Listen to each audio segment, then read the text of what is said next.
Hi learners, hope you guys doing great. Myself C Girish Agarwal स्वागत करता है फिर से आपके अपने channel SC educator. Guys as promise तीनों चैप्टर सम्स का वीडियो आ चुका है। बस एक लास्ट वीडियो जो वादा किया था वो शूट कर रहा हूं।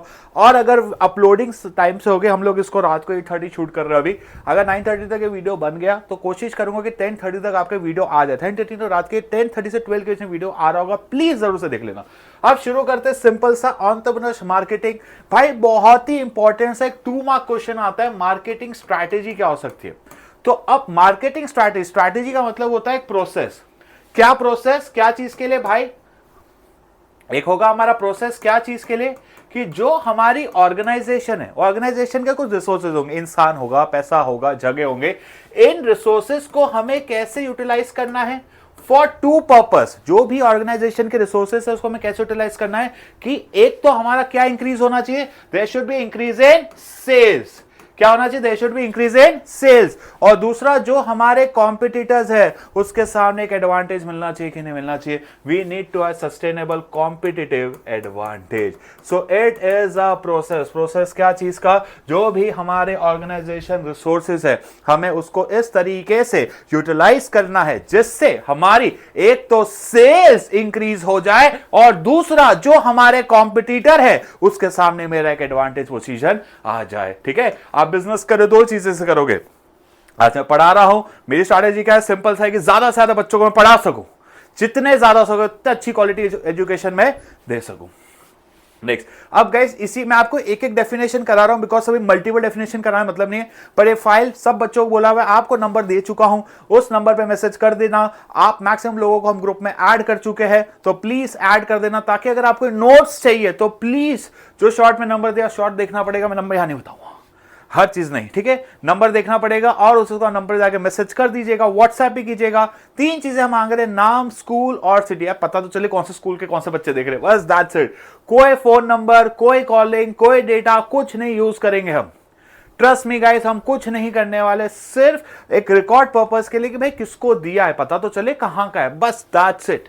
ठीक है, नेक्स्ट है मार्केटिंग मिक्स। मिक्स का मतलब होता है इंग्रेडिएंट्स। देखो मिक्स वर्ड जब भी आए ना, प्रोडक्ट मिक्स, प्रमोशन में प्राइस मिक्स, इसके जगह आप यूज कर सकते हो द टूल्स। अब टूल्स कौन यूज करता है? Tools on the which the marketing mix. हम लोग ये सारे टूल्स यूज करते हैं क्या? ताकि हम क्या इंटरेक्ट कर सके एक मार्केट में। जो हमारे मार्केट में बाइंग एंड सेलिंग होती है उसके लिए हम जो टूल्स यूज करते हैं, जो टेक्निक यूज करते हैं, तो उसको हम बोलते हैं मार्केटिंग मिक्स। एक मार्केटर जो टूल्स और टेक्निक यूज कर रहा है अपने रिक्वायर्ड मार्केट में इंटरेक्ट करने के लिए, उसे हम बोलते हैं मार्केटिंग टूल्स। कौन से 4 होते हैं? Product, place, price, promotion. अब बहुत इंपॉर्टेंट एमसीक्यूज बता रहा हूं। जब भी प्रोडक्ट की बात हो, we are talking about either features, either quality, either, एक सेकंड रेड कलर ले लूं क्या, एक बार देख लेते हैं, रेड कलर, हाँ, features, quality, branding, packaging, after sale service. याद रखिएगा 4 P's में जो हमारी आफ्टर सेल सर्विस होती है वो किसका पार्ट है? That is a part of product. फिर हम बात करें हमारी प्राइस में, तो प्राइस में आएगा मेरी प्राइसिंग स्ट्रैटेजी, फिर आएगा प्राइसिंग, फिर आएगा अलाउंसेस, फिर आएगा डिस्काउंट एंड पेमेंट टर्म्स। जो भी हमारे पेमेंट टर्म्स वगैरह, कितने दिन की उधारी दे रहे हैं, कितने दिन में आपको पैसा चुका देना। एक सेकंड गाइस, आप सोचोगे गिरीश सर क्या चेक कर रहे हैं? गिरीश सर चेक कर रहे हैं उनके सब्सक्राइबर। मैं सब्सक्राइबर 1049 देख रहा हूँ, 1050 हो रहेगा। अब नेक्स्ट है प्लेस। तो प्लेस में डिस्कस करते हैं the channel, the market location, inventory, transportation. इसी में असॉर्टमेंट का मतलब क्या होता है कि हम डिस्ट्रीब्यूशन करते हैं। जो वेयर हाउसिंग के 2 काम होते हैं, लार्ज क्वांटिटी को छोटी छोटी क्वांटिटी में करना, या छोटी छोटी क्वांटिटी को मर्ज करके लार्ज क्वांटिटी में करना। अब लास्ट है प्रमोशन। ये इसमें हम टूल्स, टेक्निक्स यूज करते हैं 2 चीज़ों के लिए। एक अपने कस्टमर्स को इन्फॉर्म करना और दूसरा उनको परसुएट करना, उनको अट्रैक्ट करना, समझाना कि आप ये प्रोडक्ट और सामान खरीदो। इसके अंदर आते हैं sales promotion, advertising, public relation, direct marketing और भी बहुत सारे हैं। अब हम शुरू करते हैं प्रोडक्ट मिक्स। सबसे पहले एग्जाम में क्वेश्चन आ सकता है कि प्रोडक्ट का मतलब क्या होता है? ऐसा मार्केट, एनीथिंग जो हम मार्केट में बेच रहे हैं और जिसकी कोई वैल्यू है, जो हम मार्केट में बेच रहे हैं, जिसकी एक कीमत है, जिसकी एक वैल्यू है, उसे हम बोलेंगे प्रोडक्ट। अब product mix involves planning and developing, right, कि भाई अब आपका प्रोडक्ट कैसा होना चाहिए। मार्केटिंग कंसेप्ट ही ये कहता है कि आप कोई भी अगर प्रोडक्ट बना रहे हो, we need to analyse what, सबसे पहले मार्केट में उतरो, जो आपके कस्टमर्स हैं, हमें उन कस्टमर्स के नीड्स एंड वांट्स को अच्छे से समझना है, फिर उसी के बाद हमें क्या डिजाइन करना चाहिए, we need to design the product. अब प्रोडक्ट में क्या क्या कंपोनेंट्स आते हैं, branding, labelling, packaging, logo and trade line. अब सबसे पहले हम बात करते हैं ब्रांडिंग। ये देखो सारे ब्रांडिंग है, चीटोस वाला सारी चीजें as a process we name. देखो इसमें आपको ना ये छोटी छोटी डेफिनेशन है जो आप आइडेंटिफाई करने का समझा नहीं पाते, बोल ब्रांड का नाम। देखो सिर्फ नाम नहीं होता, सॉरी, नाम, साइन और सिंबल, जो कोई नाम, साइन, सिंबल जिससे हम हमारे प्रोडक्ट की आइडेंटिटी को प्रोटेक्ट करते हैं। ये मेरा प्रोडक्ट है, ये मैंने बनाया है, इस प्रोडक्ट को कोई और यूज ना कर सके, उसे हम बोलते हैं ब्रांड। अब इसके इंपॉर्टेंस क्या है, वैसे इतने इंपॉर्टेंट नहीं, बस मैं आपको बता देता हूँ। एक है प्रोडक्ट बेनिफिट्स, कि प्रोडक्ट के लिए देखो दो चीज बेनिफिट्स है, एक तो प्रोडक्ट के बारे में लोगों को पता चलता है और एक प्रोडक्ट की आइडेंटिटी भी आती है। दूसरा प्राइस, की अगर आपका एक स्ट्रॉन्ग ब्रांड होता है तो मार्केट में उसके लिए हेवी प्राइस चार्ज कर सकते हो। जैसे फॉर एग्जांपल साबुन 10 रुपए की भी आती है, 1000 रुपए की भी आती है, because of the strong brand. Customer service, की ब्रांड से उसकी कस्टमर सर्विस देने में इजी हो जाता है। स्ट्रॉन्ग इंप्रेशन, कंपनी रेपुटेशन और वैल्यू। सभ्य एक लहंगा 5000 से भी इंडिया में शुरू होता है और 5 लाख का सब्यसाची का भी आता है, वैल्यू पता चलती है। ठीक है, अब इसमें एक और नाम याद रखिएगा, ब्रांड होता है आपका नाम और जेनेरिक नेम होता है द कैटेगरी। जैसे soap is a generic name, पर Lux, Dove is a brand name. अब गाइस, अब अगर हम पढ़ते हैं ब्रांड में 3 हिस्से आते हैं यूज टू, देखो ब्रांड का फिर से comprehensive term use to denote 3 चीजें, नाम, टर्म, साइन, सिंबल या इसका कॉम्बिनेशन। इसके 2 पर्पस अगर पूछे ना, ब्रांडिंग के 2 पर्पस क्या है, बहुत इंपॉर्टेंट क्वेश्चन है, छोटा लिखा है तो फिर आपको जोर से बोल रहा हूं। एक तो अपने प्रोडक्ट को आइडेंटिफाई करना, जो भी मेरा प्रोडक्ट है हम उसको आइडेंटिफाई कर सके। दूसरा, मेरे जो कॉम्पिटिटर्स हैं उसके सामने मेरे प्रोडक्ट अलग फील होना चाहिए। दूसरे 2 चीजें हैं, सबसे पहले अपने प्रोडक्ट को आइडेंटिफाई करना और हमारा प्रोडक्ट कॉम्पिटिटर से अलग होना चाहिए। अ brand name is a part which, जिसको हम मुंह से बोलते हैं, जिसको हम मुंह से अटर करते हैं, जिसको हम बता सकते हैं, उसे हम बोलते हैं ब्रांड नेम। अब ब्रांड मार्क मतलब वो पार्ट जिसको हम बोल नहीं सकते, वो सिंबल्स, वो डिजाइन, वो डिस्टिंक्ट कलर। जैसे अमूल, अब इसमें ना एग्जाम में याद रखना, ये ना फोटो एग्जैक्ट रेप्लिका नहीं है, ये समझो एयर इंडिया के महाराजा है या अमूल की गर्ल दीदी आ जाए, ऐसा स्पेसिफिक क्वेश्चन फोटो में आता है। सीबीएसई वाले क्या करते हैं, जो बुक में नाम दिया हुआ है उसी की फोटो डालते हैं। ये लोग ज्यादा, अगर कई बार ना नहीं सोचा तो अमूल की गर्ल या महाराजा दोनों हो, वो हो जाएगा ब्रांड नेम। नेक्स्ट है ट्रेडमार्क, इसी चीज को अगर मैंने लीगली क्या करा लिया, रजिस्टर्ड, ताकि कोई और दूसरी पार्टी या कोई और दूसरा इंडिविजुअल उसको कॉपी ना करवा सके, उसे हम क्या बोलेंगे, एक तरीके का trademark, given a legal protection, ताकि कोई और इंसान, कोई और बंदा इसको कॉपी ना कर सके, उसे हम क्या बोलेंगे, ट्रेडमार्क। प्लीज आपको किसी को फोटो खींचनी है तो खींच लो। 3, 2 एंड 1। चलो अब आगे बढ़ते हैं। बहुत इंपॉर्टेंट है qualities of good brand name. जैसे ये कॉर्नेटो का है, बहुत ही short and simple, easy to pronounce. नाम देखते ब्रांड नेम नोटिसेबल दिखता है भाई, इजी टू रिकॉग्नाइज। जैसे अमूल की दीदी है। प्लेजेंट होना चाहिए, जब प्रोनाउंस करो तो इंप्रेसिव होना चाहिए। जूडियो, जोडैक लिखा है बस, Zudio so pleasant sound, Zara sound impressive, कि भाई कोई नेगेटिव साउंड नहीं करना चाहिए। जैसे उजाला साउंड सो पॉजिटिविटी। अब आप अंधेरा, कालापन, इसमें कोई ऐसे कलर की बात नहीं कर रहा, बट हम नेगेटिविटी कलर्स नहीं, नेगेटिविटी चीजें नहीं बताते।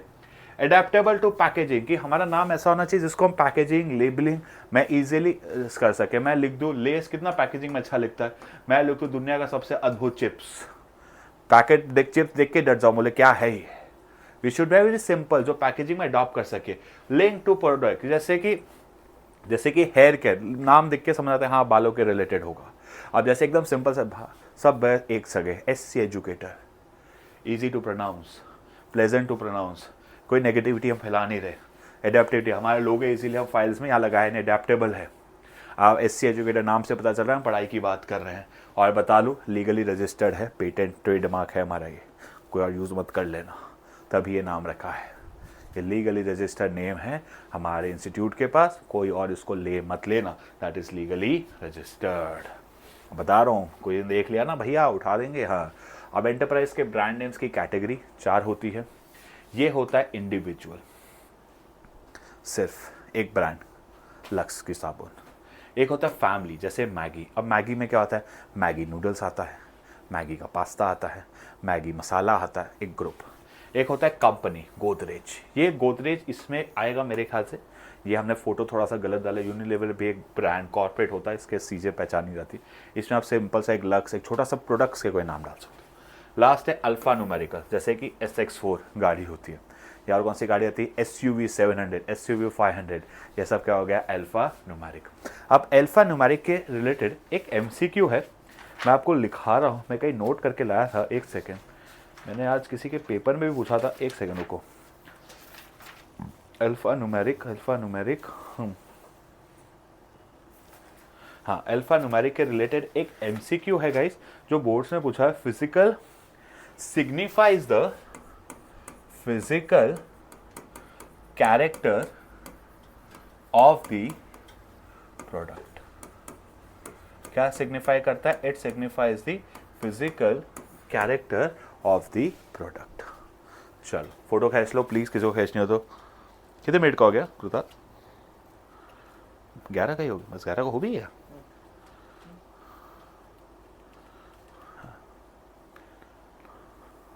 लोगो है ना, लोगो पे लिख देंगे, हाँ इसको भी बता देंगे अपन। अब नेक्स्ट है लोगो। अब भाई ये मैं बात बताऊं, इसका है ना क्या है सर, एक बहुत बड़ा सवाल उठता है कि सर लोगो और ब्रांड मार्क में डिफरेंस क्या है। अब थियोरेटिकली इतना कोई मेजर डिफरेंस होता नहीं है। अब जब हम BST में जाए तो ब्रांड मार्क और लोगो सेम होता है। मैं सोच लोगो और ब्रांड मार्क में डिफरेंस क्या होता है।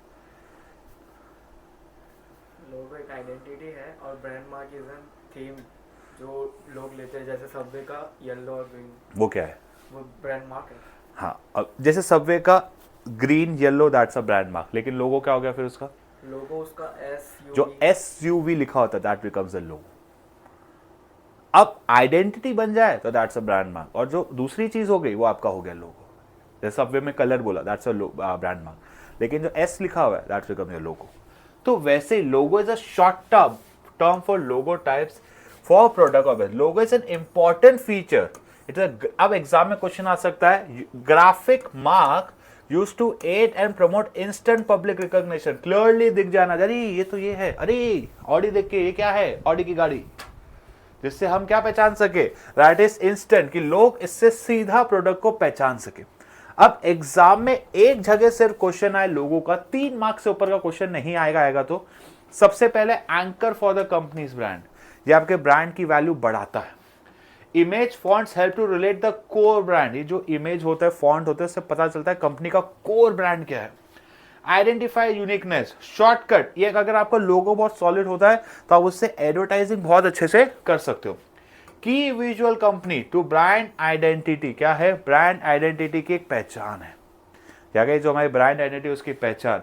Anchor for what, company brand, images to relate core brand, फिर आइडेंटिफाई डिस्प्ले यूनिकनेस।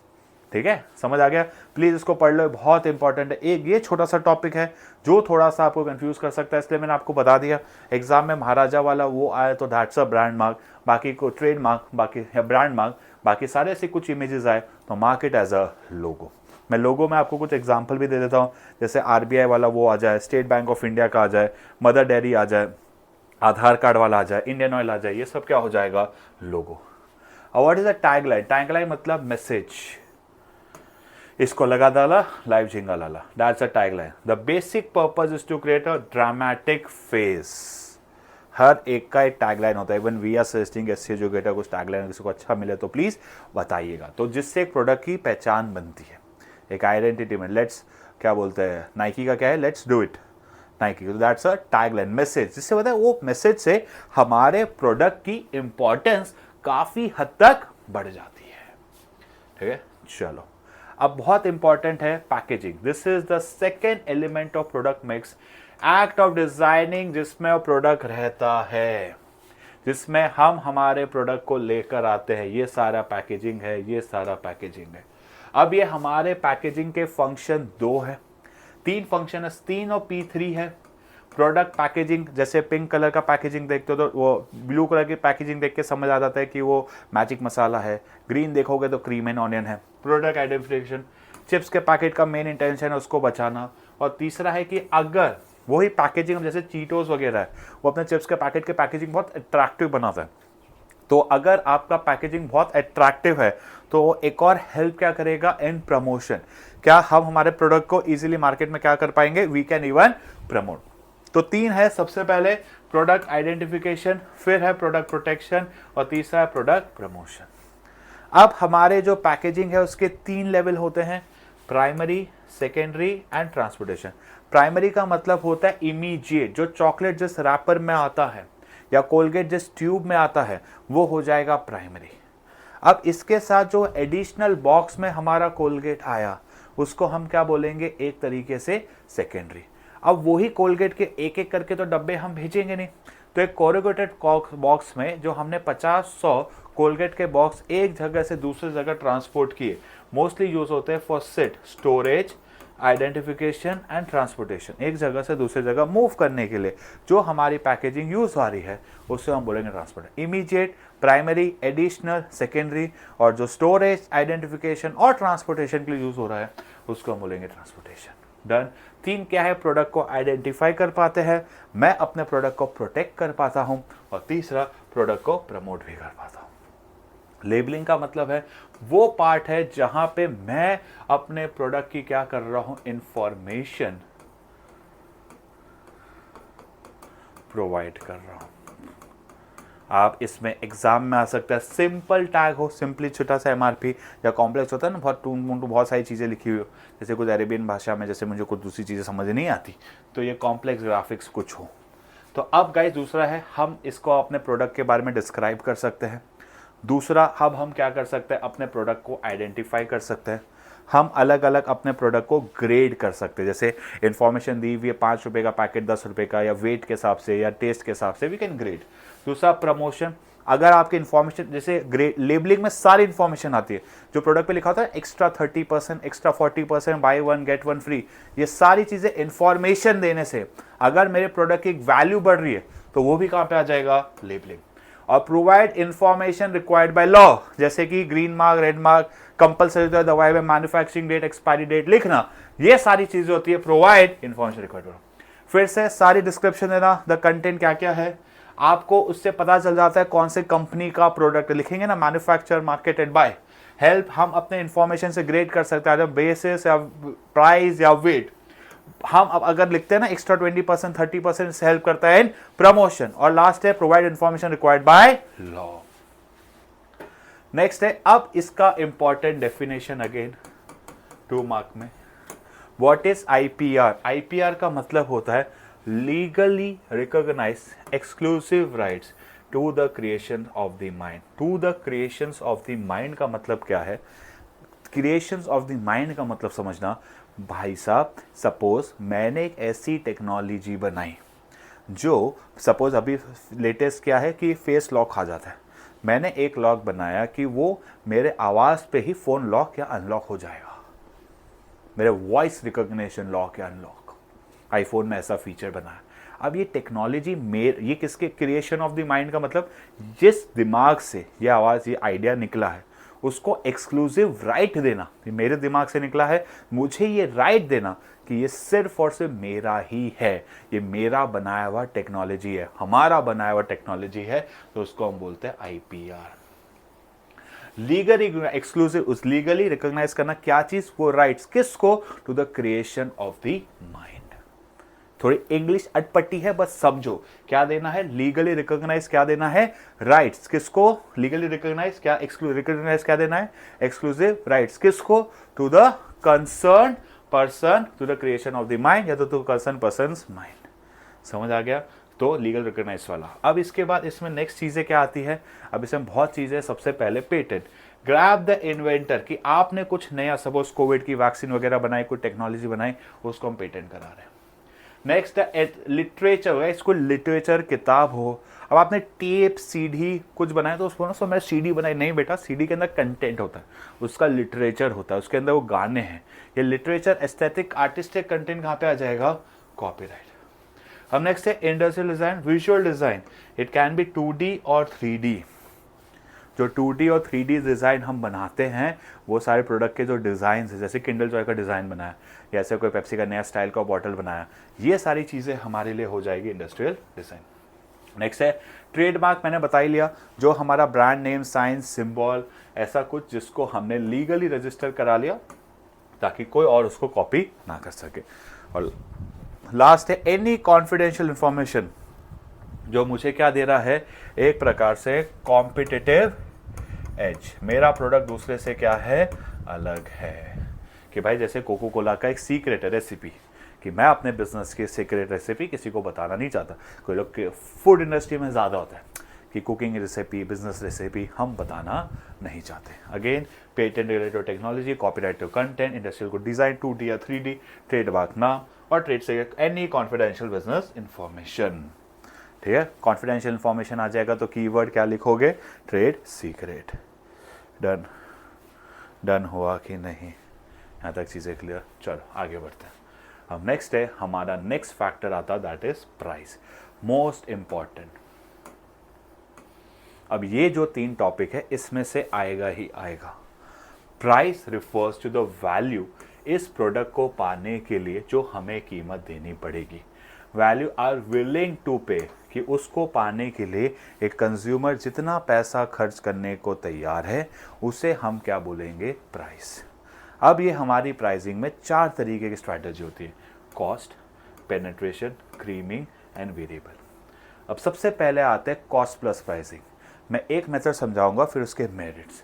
सबसे पहले कॉस्ट प्लस प्राइसिंग क्या बोलते हैं कि मैन्युफैक्चरर क्या करता है, जितने भी सारे खर्च है उन सारे खर्चों को ऐड करो कॉस्ट, और उसमें हम एक रीजनेबल अमाउंट ऑफ प्रॉफिट को ऐड कर देंगे, प्लस द रीजनेबल प्रॉफिट। अब ये किस चीज पे बेस्ड है? It is based on the manufacturing estimates. ये सोचता है कि भाई, ये मेथड का लिमिटेशन अभी बता देता हूं, कि भाई आप जितना प्रोड्यूस करोगे वो सारा का सारा बिक जाएगा। हम डिमांड को कंसिडर नहीं कर रहे, हम कंसिडर कर रहे मेरा मैन्युफैक्चरिंग कितना है। अब बहुत इंपॉर्टेंट है इसके 3 या 4 एडवांटेज करना, क्योंकि इट्स ऑल कई बार सैंपल पेपर जब स्कूल में एग्जाम में 5 मार्क में क्वेश्चन आता है, तो इसमें क्या है, इसके 3 ही है तो तीनों के तीनों करने पड़ेंगे।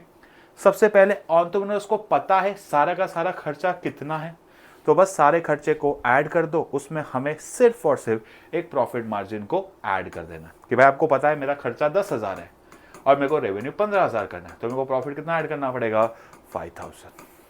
सेकेंड, ये बहुत ही आसान तरीके से कैलकुलेट कर लिया, तो it is a simple method.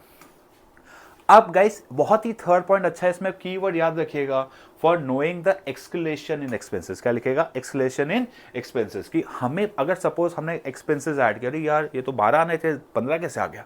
10 आना चाहिए था, 15 कैसे आ गया? मतलब ये 5,000 एक्स्ट्रा लग कहाँ रहे? क्योंकि जब हम सारे कॉस्ट को कंसिडर करेंगे तो हमें पता चल जाएगा किस एरिया में मेरे खर्चे ज़्यादा लग रहे हैं। एक्सक्लेशन एरिया मिल जाएंगे, और जब मुझे एक्सक्लेशन एरियाज मिल जाएंगे, अब हम क्या कोशिश करेंगे? इसको कंट्रोल करने की, जिससे हम क्या ले सके? फटाक से करेक्टिव एक्शन। तो क्या है? एक्सक्लेशन एक्सपेंसेस नोटिस हो जाते हैं और उस बेसिस पे हम ले लेंगे करेक्टिव एक्शन।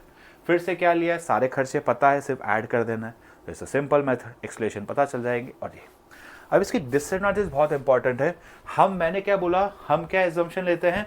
यहां पे हम एजम्पशन लेते हैं मैन्युफैक्चरिंग। हमें लेना क्या चाहिए था? द डिमांड, कि भाई मार्केट में डिमांड क्या है। अगर डिमांड बहुत ज़्यादा है तो एक्स्ट्रा पैसे ले लो, बट अगर उसी प्रोडक्ट की डिमांड नहीं है तो हमें ज़्यादा पैसे चार्ज करने चाहिए क्या?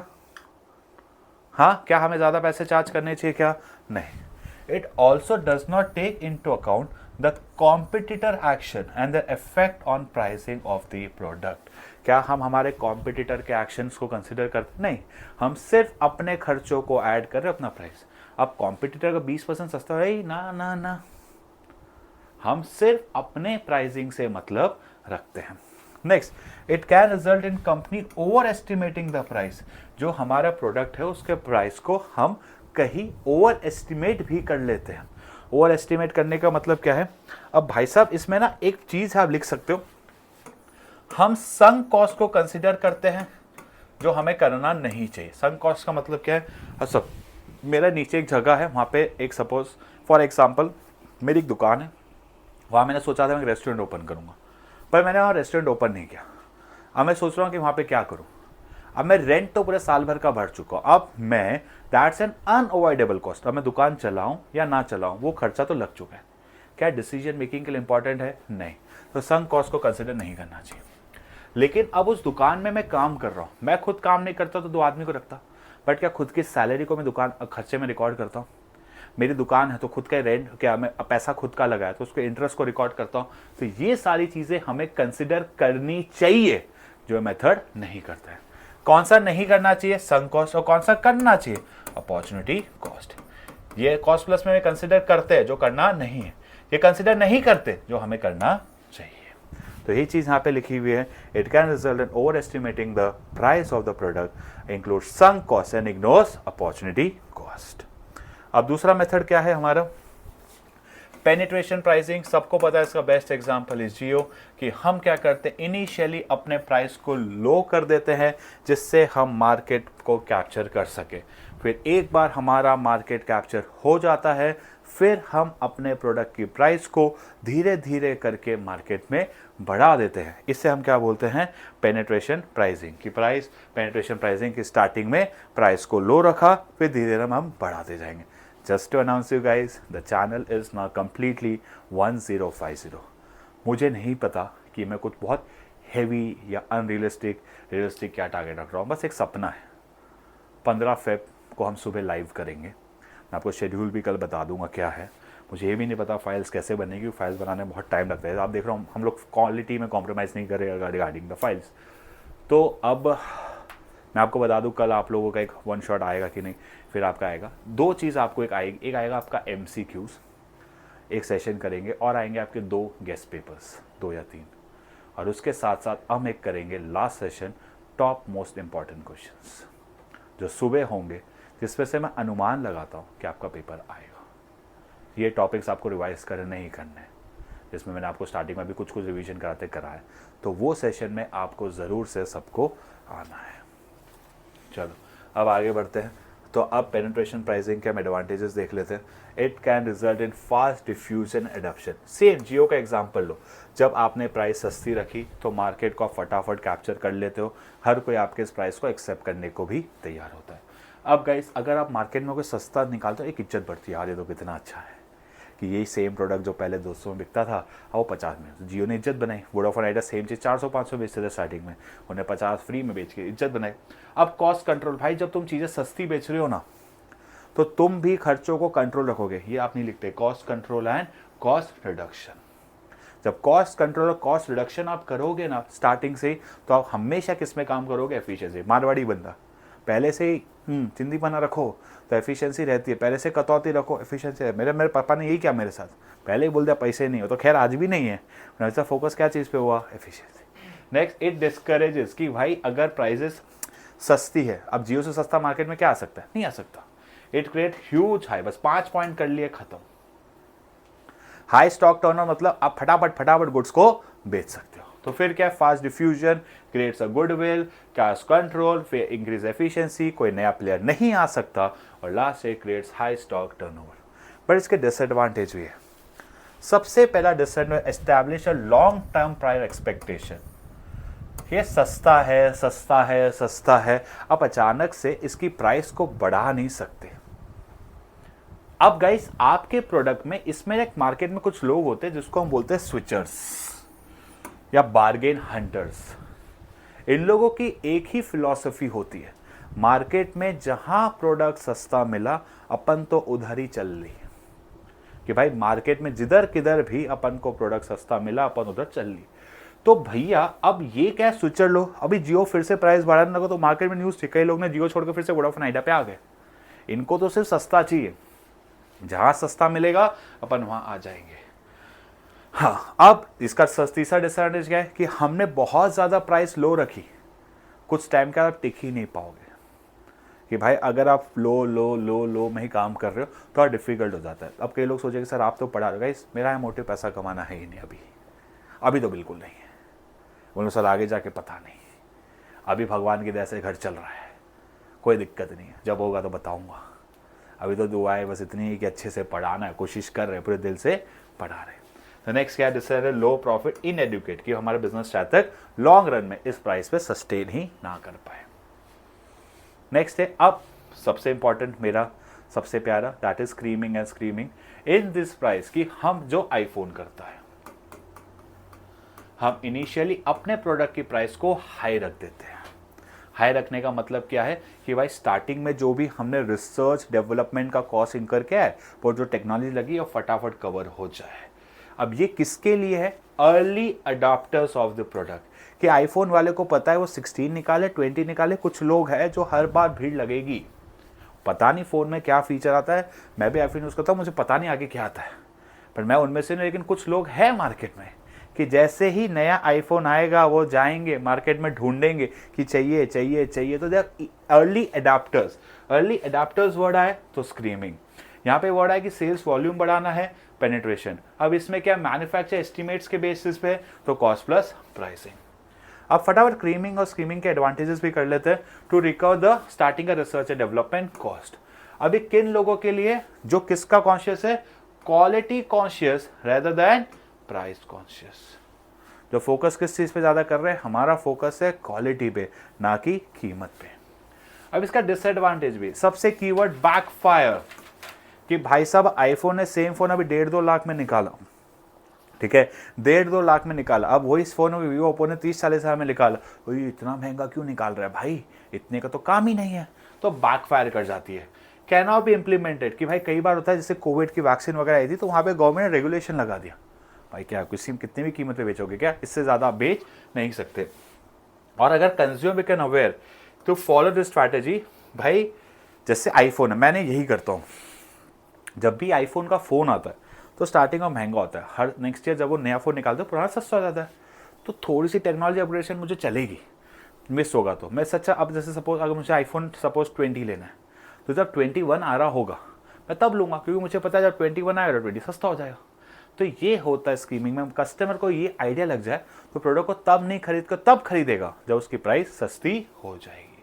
तो अगेन एडवांटेजेस क्या है, रिसर्च, जो प्राइस, जो क्वालिटी कॉन्शियस है। डिसएडवांटेज क्या है, बैकफायर कर सकता है, कस्टमर सस्ते में दे दिया, गवर्नमेंट रेगुलेशन। और अगर कस्टमर को पता चल गया, अवेयरनेस, कस्टमर अवेयरनेस कि अभी महंगा है पर आगे जाके सस्ता तो हो ही जाएगा।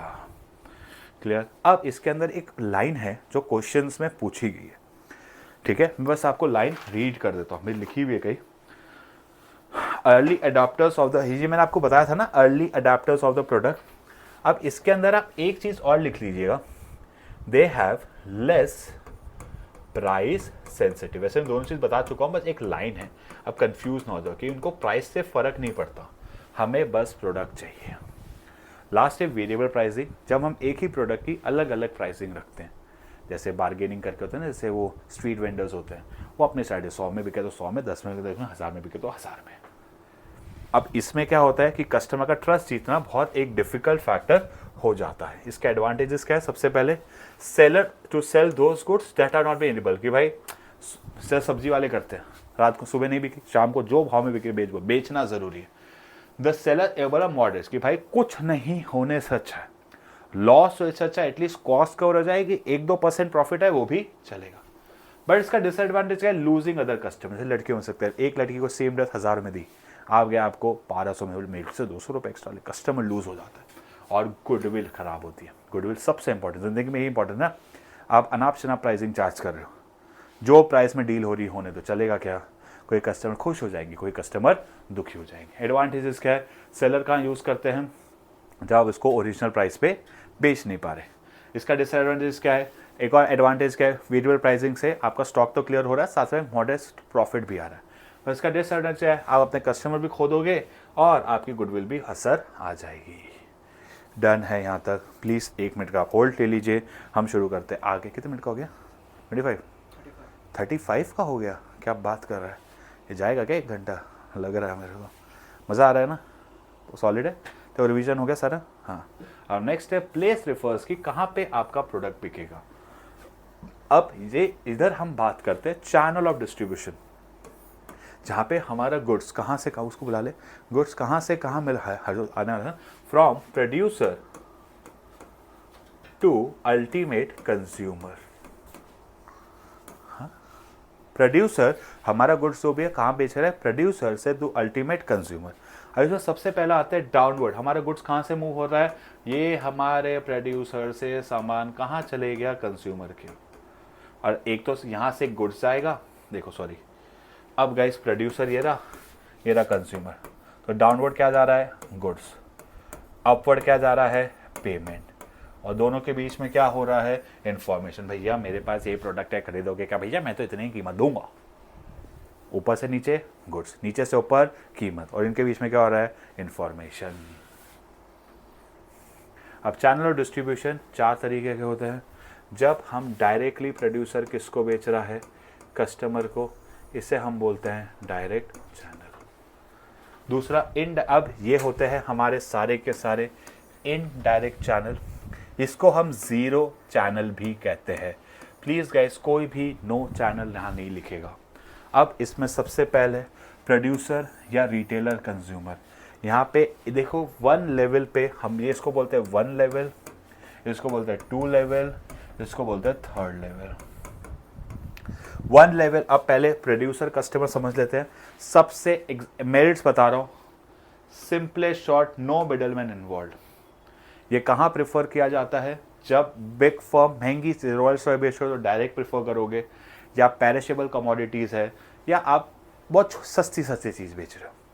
लेकिन रिटेलर कहाँ होता है, जहाँ पे हम एक बिग रिटेलर है, जैसे गाड़ियों में होता है, बड़े रिटेलर को दे दिया, फिर फाइनली कंज्यूमर को बिक जाता है। अब प्रोड्यूसर होलसेलर, जब हमें इंडिया भर में बेचना है तो यहाँ पे इन्वॉल्व कर लेते हैं होलसेलर, फिर रिटेलर, फिर कंज्यूमर, और लास्ट है एजेंट। ये सबसे लॉन्गेस्ट होता है।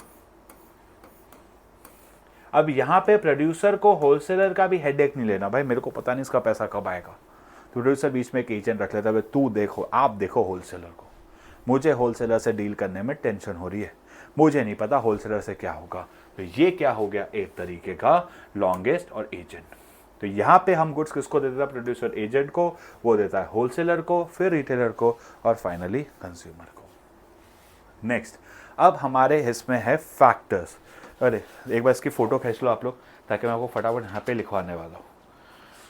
एक बार देख लेते हैं कितना चैप्टर हो गया, हमारी स्ट्रैटेजी भी होगी। मैं एक बार देख रहा हूँ कुछ मिक्स तो नहीं हो गया, चैनल्स भी हमने पढ़ लिए।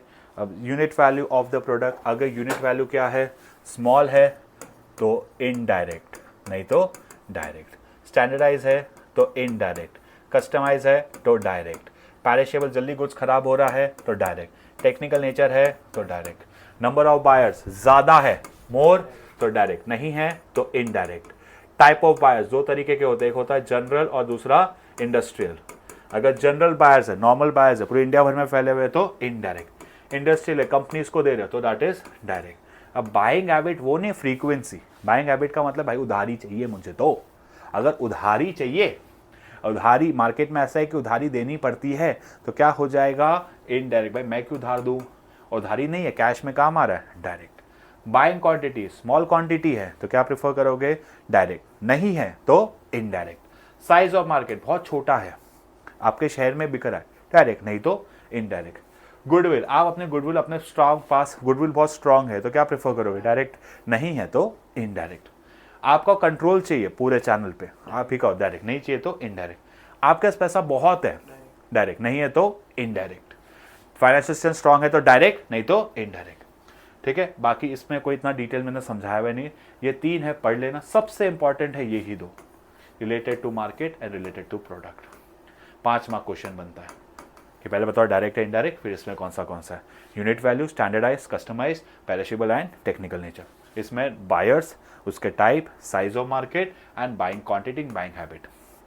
ठीक है, फिर से unit value, standardise, customer, perishability and technical nature. यहाँ पे क्या है, number, type, buying habit and size of market. हमारे इसी के साथ 3 पीस कंप्लीट होते हैं। वो आ रहा है, नहीं आएगा। अब लास्ट है हमारा चौथा P that is the promotion. Promotion का मतलब है दो चीज़ें, रेजिंग कस्टमर, एक तो प्रोडक्ट के बारे में इन्फॉर्म करना और दूसरा उनको परसुएट करना, अट्रैक्ट करना कि आप इस प्रोडक्ट को खरीदो।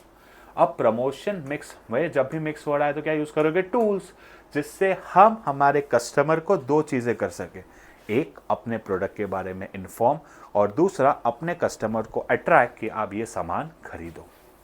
अब आगे बढ़ते हैं। प्रमोशन स्ट्रैटेजी 3 तरीके की होती है, above the line, below the line and through the line.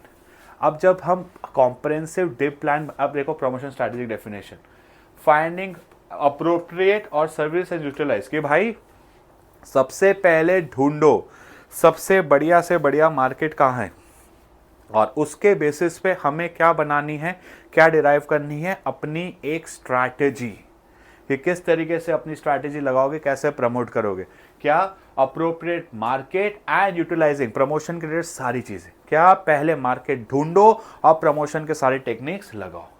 Above the line keyword होना चाहिए, it is use for mass media. Below the line keyword क्या होना चाहिए, target group of customers. Through the line में क्या होता है, जब हम अबव द लाइन, जब टारगेटेड ग्रुप या कुछ स्पेसिफिक कस्टमर्स की बात कर रहे हैं तो बिलो द लाइन, और जब हम इन दोनों का कॉम्बिनेशन अबव द लाइन और बिलो द लाइन कि हम मास को भी फोकस कर रहे हैं और कुछ ग्रुप ऑफ कस्टमर्स को फोकस कर रहे हैं, तो आंसर हो जाएगा थ्रू द लाइन। डन है, यहां तक क्लियर है? हाँ, ठंडी लग रही है। चलो आगे बढ़ते हैं। प्रमोशन मिक्स हो गया। अब नेक्स्ट है एडवर्टाइजिंग। अब एडवर्टाइजिंग का मतलब क्या होता है, advertising it is a paid form of a non personal communication. Paid form मतलब ठीक है, paid form of non personal. Paid क्या, पैसा लगता है, नॉन पर्सनल क्यों, हमारा फेस टू फेस इंटरेक्शन नहीं होता, जहां पे हम कस्टमर को समझा रहे हैं। ठीक है, ऑब्जेक्टिव है इसके एडवर्टाइजिंग के।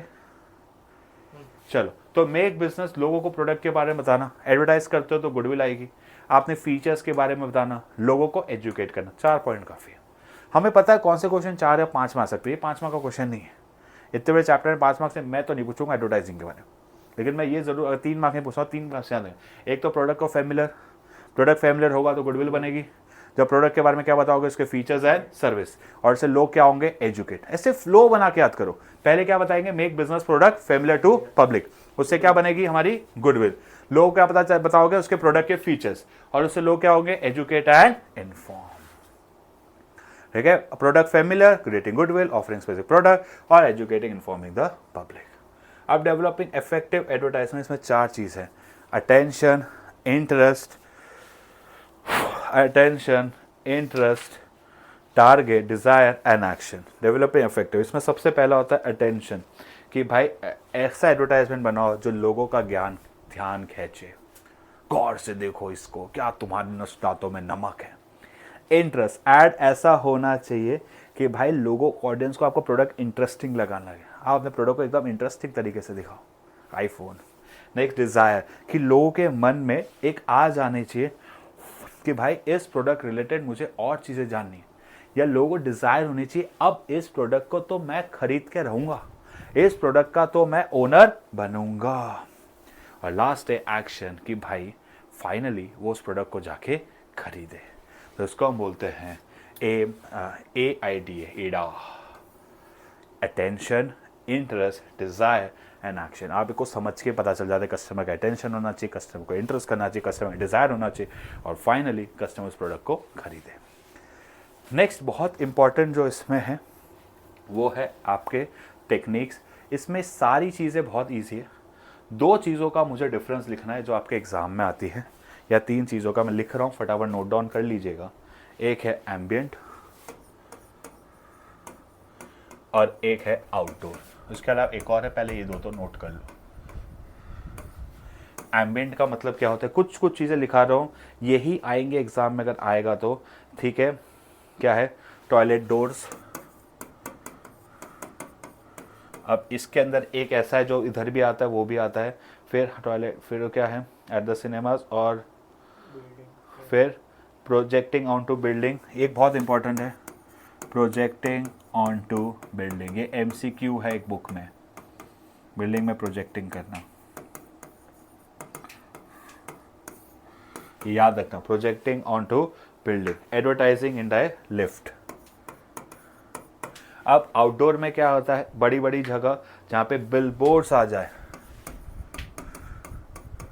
या बैक ऑफ बेंचेस आ जाए, तो ये कहाँ पे आ जाता है, आउटडोर। याद रखना, projecting on to building is an ambient. और यही अगर बिलबोर्ड्स हम लगा दे, बाहर लगा दे, कंज्यूमर लाइकली अट्रैक्ट होंगे, उससे हम क्या बोलेंगे, आउटडोर। ठीक है। और जो हमारे बसेस, देखो बसेस के, ट्रेन के ऊपर भी जो लगते हैं वो भी क्या हो जाएंगे, एक तरीके के आउटडोर। क्लियर, चलो क्लियर है, क्लियर है। हाँ, इसमें बैक ऑफ स्ट्रीट बेंच भी आ जाएगा, ये भी लिख लो। बाकी सारे इजी है, ये सारी चीज़ें आपको कीवर्ड्स लिख लेनी। प्लीज़ फ़ोटो खींच लो। नेक्स्ट, अब पर्सनल सेलिंग का मतलब होता है जब हम पर्सनल कम्युनिकेशन कर रहे हैं, हम सामने वाले को अट्रैक्ट कर रहे हैं, समझा रहे हैं कि भैया आप ये प्रोडक्ट या सामान को खरीदो। अब what is the role of sales person is also concern. Role of persuader, persuader मतलब उसको कन्विंस करना, खरीदो। रोल कि भाई आपको कोई भी दिक्कत होगी आप उसी को फ़ोन करोगे। और तीसरा रोल ऑफ इंफॉर्मेशन। यहाँ पे कीवर्ड आ सकता है फेस टू फेस इंटरेक्शन होता है हमारा। अब एग्जाम में आते हैं इसके मेरिट्स। तो इसके मेरिट्स क्या है, सबसे पहले personalise form of selling leads. अब जब पर्सनलाइज करोगे तो अच्छा रिलेशन बनेगा। यहाँ पे कन्वर्जेशन हो, हैड अ नैरो कवरेज। अब नैरो कवरेज क्यों भाई, एक बंदा एक तक ही जाता है। जब एक टीवी पे ऐड दिखाते हो तो लाखों लोग उस ऐड को देखते हैं, लेकिन वही जब पर्सनल सेलिंग हो रही है तो एक सेल्स पर्सन एक ही से बात कर रहा है। और लास्ट है फीचर्स ऑफ फ्लेक्सिबिलिटी। आप पर्सन के हिसाब से, कोई हिंदी समझ आता तो हिंदी, कोई इंग्लिश समझ तो इंग्लिश, कोई मराठी, कोई गुजराती, जिस भी लैंग्वेज में समझो आप उसको फ्लेक्सिबल कर सकते हो। इंपॉर्टेंट क्वेश्चन है सेल्स पर्सन की कैरेक्टरिस्टिक। तो 3 है, role of persuader, role of service provider and role of informant. अब नेक्स्ट है सेल्स प्रमोशन। इसमें कीवर्ड याद रख लेना, शॉर्ट टर्म इंसेंटिव्स। अब short term incentives major sales promotion activities 3 तरीके की होती है, कंज्यूमर, बिजनेस, ट्रेड और सेल्स। अब इसमें से प्लीज़ कोई भी 2-2, 3-3 याद कर लेना जो आपको सही लगे, इतना इंपॉर्टेंट नहीं है। सेल्स प्रमोशन से डायरेक्ट आता है शॉर्ट टर्म इंसेंटिव्स, प्लीज़ इसके टाइप्स याद कर लेना, इतना भी लिखोगे तो मार्क्स मिल जाए। 3 मार्क क्वेश्चन। तो सेल्स के 4 टाइप्स क्या है, कंज्यूमर, बिजनेस, ट्रेड। कंज्यूमर मतलब जो हम कंज्यूमर डायरेक्ट लेते हैं, बिजनेस को प्रोटेक्ट करने के लिए सेमिनार्स, वर्कशॉप वगैरह। ट्रेड मतलब हाँ ट्रेड हो, परचेज करो बल्क में तो डिस्काउंट देंगे। सेल्समैन जो हमारे यहाँ सेल्स पर्सन काम कर रहे हैं उसको हम जो इंसेंटिव्स देते हैं। नेक्स्ट है public relation. It is a deliberately plan and sustain efforts कि भाई हम लोगों के साथ एक अच्छा व्यवहार बना रहे हैं जिससे हमारी मार्केटिंग में एक इमेज सुधरे, उसे हम क्या बोलते हैं, एक तरीके से public relation. We are trying कि हमारे एक प्रोडक्ट की, हमारे सामान की मार्केट में एक इमेज हो, उसे हम क्या बोलेंगे, पब्लिक रिलेशन। नेक्स्ट क्या है, अब sales strategy same as marketing strategy, वही है, अपने ब्रांड को इस तरीके से रखो जिससे हमारी क्या हो, तो सेल्स बढ़े, दूसरा कॉम्पिटिटिव एडवांटेज कि भाई हमारा प्रोडक्ट मार्केट में महान होना चाहिए। अब इस सेल्स स्ट्रैटेजी 2 तरीके की होती है, एक और डायरेक्ट है इनडायरेक्ट। अब डायरेक्ट सेल्स स्ट्रैटेजी क्या होती है, मैं सीधा अपने कॉम्पिटिटर से कंपेयर कर रहा हूँ। जैसे मारुति बोला हुंडई की गाड़ी में ये सब नहीं है, या हुंडई बोला मारुति की गाड़ी में, डायरेक्ट सीधा बोले कॉम्पिटिटर को एकदम। इसको हम बोलते हैं एनएस। एनएस मतलब नेगेटिव सेलिंग, सीधा मुंह पे कॉम्पिटिटर की बुराई कर रहा है, इसके पास तो ये नहीं है वो नहीं है। इनडायरेक्ट मतलब ऐसे बोला, क्या मार्केट में ऐसी कोई गाड़ी है जो ये सारी चीज़ें देता है, मैंने नाम नहीं लिया, पर इनडायरेक्टली सुनाना। जैसे मम्मी बोलती है ना, मम्मी कई बार डायरेक्टली सुनाती, डायरेक्ट, क्या तू कब पढ़ाई लिखाई छोड़ दी है, सुना नहीं दी पर टॉन्ट मार रही है, इसे हम बोलते हैं इनडायरेक्ट। ठीक है। अब लास्ट टॉपिक है हमारा, क्यों करते हैं हम, कैसे कर सकते हैं, अपने प्रोडक्ट को अच्छे से मार्केट में प्लेस करके। दूसरा टेस्टिमोनियल्स का मतलब होता है जो हमारे कस्टमर्स हैं उनके वीडियोस बना के, प्रमोशंस, एक्टिविटीज़, एडवर्टाइजमेंट वगैरह करके। और की अलग आपकी सेल्स स्ट्रैटेजी क्या है, जैसे कोई ना सेलिंग स्ट्रैटेजीज होती है, कई लोगों की होती है कि स्टार्टिंग में प्राइस कम कर देते हैं, कई लोगों की होती है कि भाई डिस्काउंट ज़्यादा देते हैं, कई लोगों होती है इंस्टाग्राम बहुत इन्फ्लुएंसिंग कराते हैं। तो ये सब होती है सेल्स स्ट्रैटेजी। इसी के साथ आपका ये चैप्टर खत्म होता है। किसी को कोई भी टॉपिक डाउट में कमेंट में लिख दीजिएगा। कल जब वन शॉट होगा, कल लाइव होगा, तब हम डिस्कस कर लेंगे। आज के इतना ही, tata bye bye, see you, bye.